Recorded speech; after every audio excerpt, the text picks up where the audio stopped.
Il est 7h et presque 52 minutes sur Sud Radio. Bonjour Guy Carlier. Bonjour Patrick, bonjour à tous. Vous êtes prêt, mon cher Guy, non Vous voulez nous parler d'une photo. Vous êtes prêt? Non, oui. Mais tout va bien. Bon, oui, bien sûr, non, parce que parfois vous avez le petit souci de l'imprimante, non, ça va. Bon, vous nous parlez ce matin d'une photo qui fait beaucoup causer, hein. Oui, c'est vrai. C'est même toute une série de photos qui, depuis hier, font beaucoup parler et surtout beaucoup rire, puisqu'il s'agit de la dernière turlupinade de Bernard-Henri Lévy en Ukraine, dernier opus du comique troupier politico-philosophe, car comme disait l'autre, BHL est marxiste, tendance Groucho. Et de la même façon que les Charlots faisaient l'Espagne, aujourd'hui, BHL fait l'Ukraine. Il a tenu à nous le faire savoir avec une série donc de clichés postés sur les réseaux sociaux, assortis de ses commentaires éclairés et de ses prestations télévisées, comme hier où il est venu à BFM Télé montrer à la France le chemin à suivre dans le conflit en Ukraine, mais j'y reviendrai. Tout d'abord, parlons des photos, laissez-moi vous les décrire. La première d'entre elles nous montre Nanar dans une tranchée qu'on suppose donc en Ukraine, à moins que ce soit comme l'autre fois dans un studio de la porte d'Aubervilliers où il aurait posé devant un fond vert sur lequel on aurait ajouté ensuite au montage un paysage de désolation. Non, là on voit que c'est tourné en décor naturel. Deux soldats en tenue de combat sont allongés sur les flancs d'une tranchée. Ils sont tendus, prêts à l'attaque. Ils tiennent en joue avec leur fusil un ennemi qu'on devine tout proche. Bon, en regardant bien, on s'aperçoit que les soldats sont en Nike et portent les mêmes sockets roses que Michel Serrault quand il joue Zaza Napoli dans La Cage aux Folles. Alors on a quand même du mal à y croire évidemment, même si la photo a été soigneusement travaillée pour que le ciel soit tourmenté, qu'on a disposé dans la tranchée des débris pour témoigner de la violence de combats récents. Et donc, entre ces deux soldats prêts au combat, on voit BHL allongé lui aussi, mais pour montrer à quel point il se rit du danger. Il n'a même pas pris la peine de mettre une tenue de combat, non, même pas un gilet pare-balles, non. BHL dans la tranchée porte un costume Dior homme en soie sauvage à 10 000, hein. On remarque que le pantalon qui porte pas 10 000 € faux tombe impeccablement sur ses mocassins en cuir pleine peau.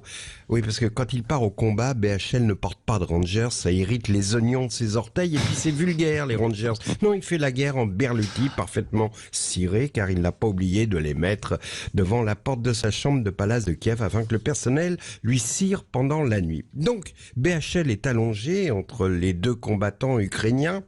Enfin, pas vraiment allongé dans la position du tireur couché. Il est davantage dans la position reine d'Égypte. Vous voyez, il est appuyé sur son coude, façon Néfertiti, pour bien montrer qu'il n'a pas peur. Il a d'ailleurs aucune raison d'avoir peur, puisque la photo a été prise à plus de 100 km de la première zone de combat. D'ailleurs, sur une autre photo, on le voit photographié du haut vers le bas, c'est-à-dire que le photographe se tient debout devant la tranchée. C'est vous dire l'absence de danger.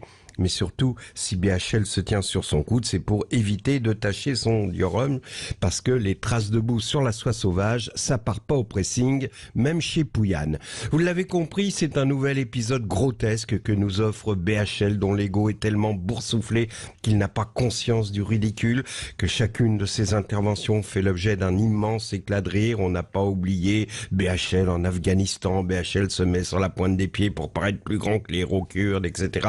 Et hier soir, je le regardais pérorer sur BFM Télé. Je me demandais comment mon ami Marc-Olivier Fogiel pouvait encore donner quelques crédits à la parole de ce clown qui se pose en maître à penser de la France dans le conflit en Ukraine.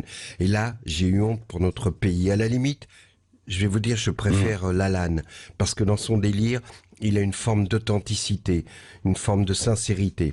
Vous l'avez compris, BHL en Ukraine, c'est la grande tradition des comédies populacières militaires à la française, du style Les Bidas en folie, ou bien Fernandel chantant l'ami Bidas.